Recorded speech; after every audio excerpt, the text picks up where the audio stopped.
Hello students, today we will discuss science for class 5 chapter 2 and the name of the chapter is food and health. In this chapter we will discuss about these topics: a balanced diet, keep fit, enough rest, diseases and prevention of communicable diseases. To keep ourselves healthy and fit, what should we do? हमें हमारे शरीर को या अपने आप को fit रखने के लिए क्या क्या करना चाहिए? To stay healthy, our body needs a balanced diet, regular exercise, enough rest and protection from diseases. अब हम लोग अपने फर्स्ट टॉपिक के बारे में डिस्कस करेंगे, a balanced diet. Previous class में हम बैलेंस डाइट के बारे में बहुत अच्छे से पढ़ चुके हैं. A balance diet has the right amount of all the nutrients like carbohydrates, proteins, fat, vitamins and minerals. It also contains roughage and water. Carbohydrates are also known as energy giving food. It gives us energy to work and play. Carbohydrate को हम energy giving food के नाम से भी जानते हैं. ये हमें काम करने के लिए और खेलने के लिए एनर्जी देते हैं. Cereals, pulses, sweet potato and sugar are some sources of carbohydrates. Protein क्या हेल्प करता है? प्रोटीन हमें ग्रो करने में हेल्प करता है. Protein helps us grow. Milk product, eggs, meat and pulses are some example of proteins.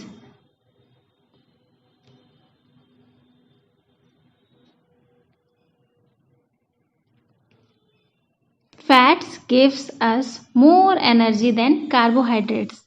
Fats जो है वो हमें कार्बोहाइड्रेट से अधिक मात्रा में एनर्जी देता है. Vegetable oil, butter and ghee are rich in fats. Vegetable oil, butter और घी जो है उसमें फैट्स की मात्रा बहुत अधिक पाई जाती है. Vitamins keep our body fit, improve appetite and increases the body's ability to fight diseases. Vitamin क्या करता है? विटामिन हमारी बॉडी को फिट रखता है, हमारी भूख को बढ़ाता है और हमारे शरीर की एबिलिटी को इंक्रीज करता है ताकि वो बीमारियों से लड़ सके.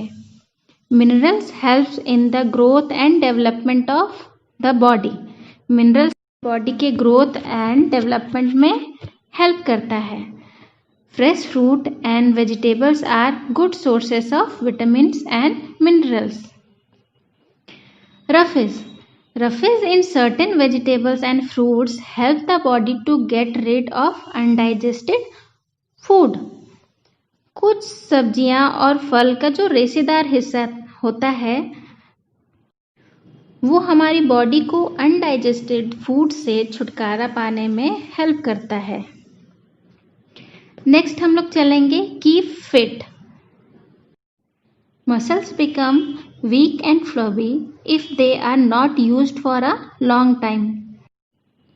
अगर हम अपने मसल्स का मूवमेंट को ज़्यादा समय तक ना करें तो हमारे मसल्स कैसे हो जाते हैं? वीक और फ्लबी, बहुत अधिक चर्बी वाले और कमज़ोर हो जाते हैं. तो हमारे मसल्स को वीक और वो थुलथुल बनाने से कौन बचाते हैं? Regular exercise. During exercise, air is pumped in and out of the lungs at a faster rate. Thus, more oxygen is taken in and more carbon dioxide and water vapor are given out. Exercise के दौरान फेफड़े बहुत तेज गति से अंदर और बाहर pump होते हैं जिसमें बहुत अधिक ऑक्सीजन ली जाती है और अधिक से अधिक मात्रा में कार्बन डाइऑक्साइड और वाटर वेपर जो है वो बाहर किया जाता है. The heart also beats at a faster rate during exercise and blood circulates faster. Exercise के दौरान हमारा हार्ट जो है और अधिक तेजी से धड़कता है और हमारा खून वो तेजी से फैलता है। Exercise help the nervous system by supplying more oxygen to the brain.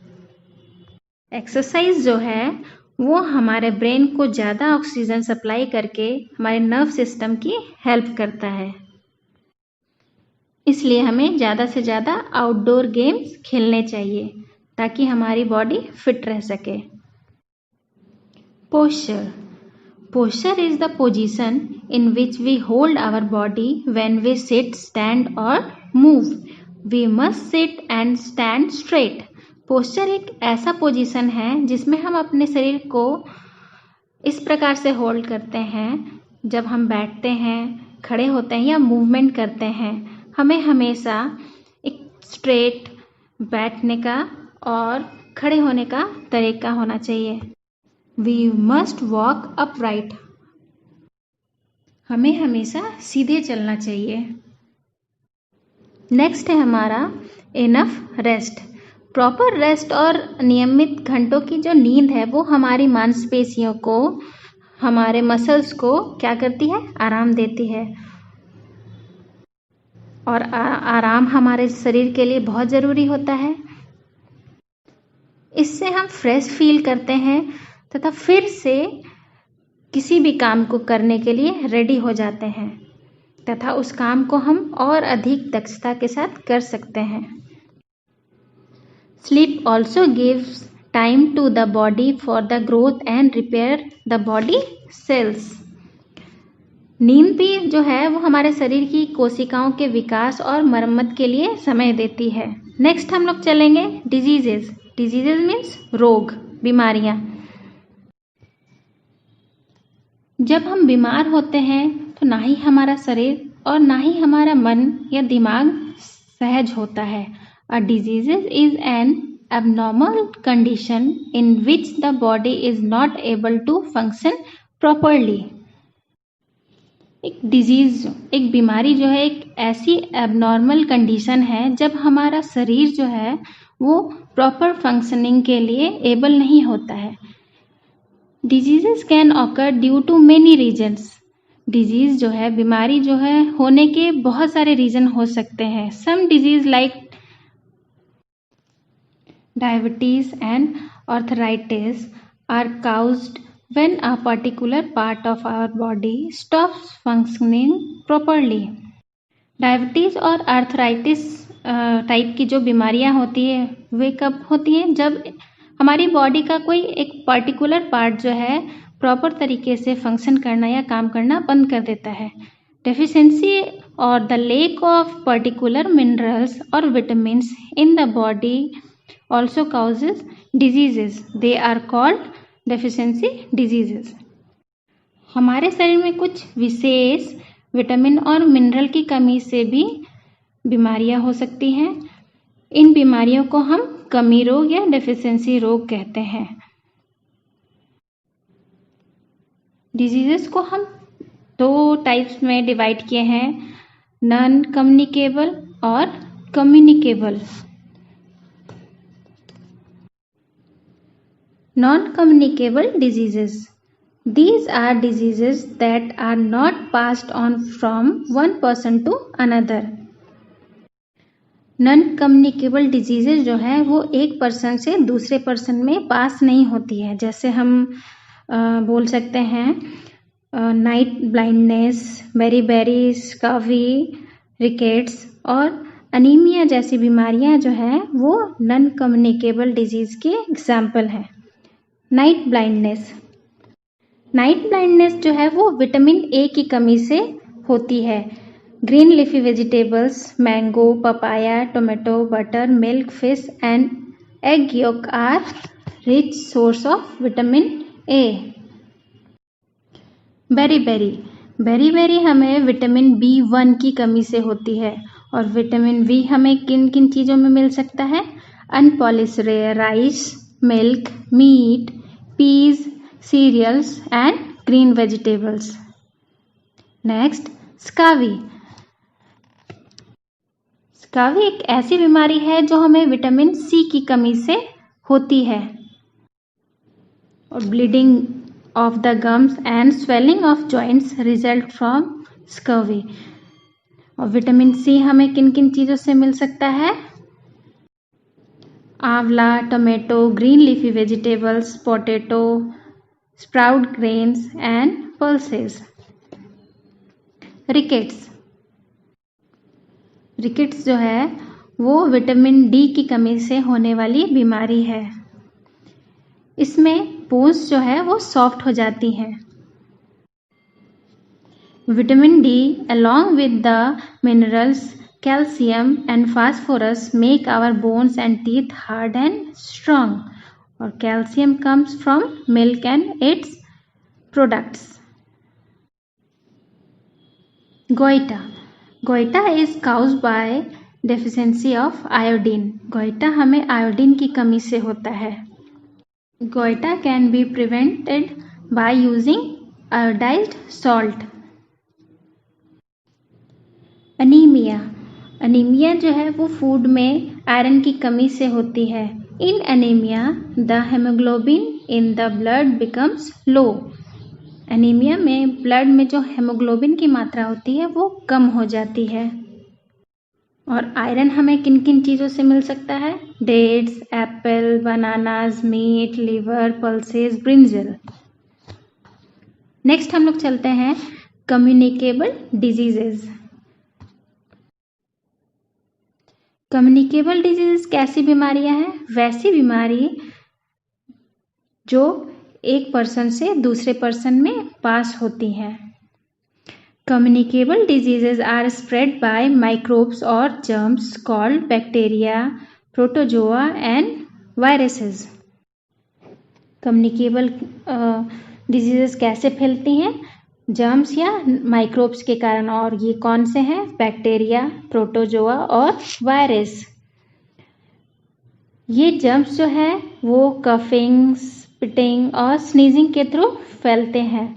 Germs enter the body of a person through the nose और माउथ और with food and water. They can also enter the body through cuts in the skin. Germs जो है वो हमारी body के या एक इंसान के बॉडी में कैसे एंटर करते हैं? नाक, मुंह, हमारे खाने और हम जो पानी पीते हैं उसके थ्रू। साथ ही जो हमारे बॉडी में कट वगैरह या चोट वगैरह जो लगती हैं उसके थ्रू भी हमारे बॉडी में जर्म्स एंटर कर जाते हैं। बैक्टीरिया से हमें कौन कौन सी बीमारी होती है? प्लेग, टाइफाइड, निमोनिया, ट्यूबरकुलोसिस इत्यादि जो बीमारी है वो हमें बैक्टीरिया से होती है। मलेरिया और डिसेंट्री जो है वो हमें प्रोटोजोआ के कारण होती है। और बीमारी जैसे common cold, polio, chicken pox और मीजल्स जो है वो हमें वायरस के थ्रू होती हैं। कुछ ऐसे भी तरीके हैं जिसके द्वारा बीमारियां फैलती हैं जो हम अभी पढ़ेंगे। Through direct connect. बहुत सी ऐसी बीमारियां हैं जैसे common cold, chicken pox, measles, ringworm वगैरह वो डायरेक्ट कनेक्ट करने से होती है। जैसे बीमार व्यक्ति के कपड़ों या उसके द्वारा उपयोग की जाने वाली वस्तुओं के द्वारा भी ये सब बीमारियां होती है। From infected food and water. वैसी बीमारी जैसे टाइफाइड, डायरिया, पोलियो, जॉन्डिस वगैरह जो है वो हमें इन्फेक्टेड फूड और पॉल्यूटेड वाटर जो पीने का जो गंदा पानी होता है उसका प्रयोग करने से होता है। Flies and cockroach carry germs from contaminate our food and water. Cockroach और फ्लाइज जो हैं वो क्या करते हैं? हमारे खाने और पानी को अपने कैरी किए हुए जर्म्स के द्वारा दूषित कर देते हैं। Through the air we breathe. कुछ बीमारियां जैसे चिकन पॉक्स, डिप्थीरिया, इन्फ्लुएंजा वगैरह जो हैं और इनमें जो जर्म्स होते हैं वो जो है वो जो पेशेंट के डिस्चार्ज फ्रॉम द नोज और माउथ होता है उसमें प्रेजेंट होते हैं। और वे कैसे फैलते हैं? स्नीजिंग के थ्रू या कफिंग के through. Disease like malaria, yellow fever, flag, dengue, ये सब जो है वो खून पीने वाले मॉस्किटोज, बग्स, सैंड फ्लाइज के द्वारा फैलती हैं। Dengue is transmitted to a person by the bite of an Aedes mosquito that is infected with dengue fever through carriers। कुछ बीमारियां ऐसी भी होती है जो स्वस्थ वाहक जो होते हैं उनके द्वारा फैलती है। एक हेल्दी पर्सन जो है वो टाइफाइड, कोलेरा, डिसेंट्री वगैरह के जर्म्स को भी कैरी कर सकता है अपने बॉडी में। वैसे लोग खुद उस बीमारी से सफ़र नहीं करते हैं, हालांकि वे लोग जो उस कैरियर, उस वाहक के संपर्क में आते हैं उन्हें इस बीमारी के होने का खतरा होता है। AIDS is an incurable communicable diseases that damage the immune system of the person and leads to death. It is spread by a virus called HIV. AIDS जो है एक लाइलाज बीमारी है जो हमारे इम्यून सिस्टम को डैमेज कर देती है और उसको मौत की तरफ करीब ले जाती है। ये कैसे फैलता है? उस वायरस का नाम है HIV। हमारा नेक्स्ट टॉपिक है prevention of communicable diseases. Communicable diseases की रोकथाम। कुछ रोगों के जो जर्म्स होते हैं जो ऐसे बीमार व्यक्ति के द्वारा जो उनके द्वारा उपयोग किए गए उनके सामान या वस्तु होते हैं उनमें रहते हैं, जैसे कि बीमार व्यक्तियों के द्वारा प्रयोग किया जाने वाला क्लॉथ, कॉम, टॉवेल और टॉयज। इसीलिए हमें उनके द्वारा यूज किए गए क्लोथ्स को बॉइल वाटर में अच्छे से साफ करना चाहिए। The floor and the walls of the room must be spread with a disinfected. फर्श और कमरे की जो दीवारें हैं उन पर भी कीटाणु रहित जो छिड़काव होते हैं उनको करना चाहिए। उनके कपड़े को अच्छे से गर्म पानी में धोना चाहिए। Methods of prevention. बचाव के जो कुछ तरीके या मेथड्स हैं उनके बारे में जानेंगे हम लोग अब। House should be Airy and open. हमारा घर जो है वो कैसा होना चाहिए? हवादार और खुला होना चाहिए। Fresh air and sunlight are natural disinfected. Fresh हवा और जो सूरज की रोशनी होती है वो नेचुरल डिसइंफेक्टेड होता है। A supply of clean and germs-free water for drinking and cooking is essential for health. Healthy रहने के लिए पीने और खाना पकाने के लिए जिस पानी का हम प्रयोग करते हैं वो बहुत ही साफ सुथरा और कीटाणु रहित होना चाहिए। Impure water should be boiled for about 10 to 15 minutes and then store in clean and covered containers. Impure जो अशुद्ध पानी होता है उसे कम से कम हमें 10 से 15 मिनट तक बॉईल करना चाहिए, फिर उसको एक क्लीन और ढके हुए कंटेनर में स्टोर करना चाहिए। आज के टाइम में हम वाटर फिल्टर का भी यूज़ करते हैं पानी को साफ और शुद्ध करने के लिए। Chlorination is a way of purifying huge quantities of drinking water. Germs in milk are killed by pasteurization. दूध में जो कीटाणु पाए जाते हैं उसे हम pasteurization के थ्रू किल करते हैं। The milk is heated at a high temperature for at least half an hour and then cool down quickly. This kill harmful bacteria. दूध को हमें हाई टेम्परेचर में कम से कम आधे घंटे तक बॉईल करना चाहिए, उसके बाद उन्हें ठंडा करना चाहिए, जिससे क्या होता है जो हार्मफुल बैक्टीरिया होते हैं वे मर जाते हैं। Toilets and bathrooms must be cleaned and disinfected regularly. Bathroom और टॉयलेट्स को हमें रेगुलरली क्लीन करना चाहिए। To stop the breeding of mosquitoes, water must not be allowed in to stagnate. Mosquitoes lay eggs in standing water. To destroy mosquitoes' larvae, the surface of water in tanks and ponds must be sprayed with oil. मच्छरों के प्रजनन को रोकने के लिए हमें अपने आसपास पानी का जमाव नहीं होने देना चाहिए, और मॉस्किटोज़ के जो लार्वा होते हैं उन्हें डिस्ट्रॉय करने के लिए पानी का जो टैंक होता है या पॉन्ड होते हैं उन्हें उनके सरफेस पे हमें ऑयल को स्प्रेड करना चाहिए, और हमें हमेशा मॉस्किटो नेट का मच्छरदानी का प्रयोग करना चाहिए। Floors must be swept every day. Drains must be kept covered. Floor हमेशा अपने घर की सफाई करते रहना चाहिए, फ्लोर की सफाई करनी चाहिए, और ड्रेन्स जो है उनको हमेशा कवर करके रखना चाहिए। वैक्सीनेशन, टीका। Vaccination is another way of protecting ourself by acquiring immunity against certain diseases. टीकाकरण जो है कुछ बीमारियों से अपने आप को बचाने का एक दूसरा तरीका है।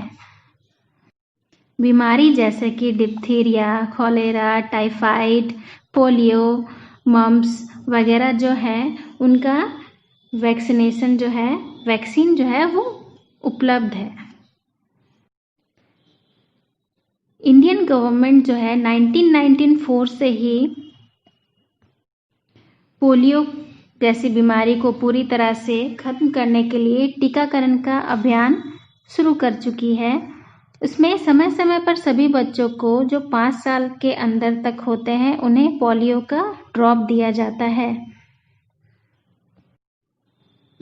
There are national programmes to eradicate communicable diseases. Communicable disease जो है उनको पूरी तरह से खत्म करने के लिए बहुत तरह के कई प्रकार के जो है वो नेशनल प्रोग्राम चलाए जा रहे हैं।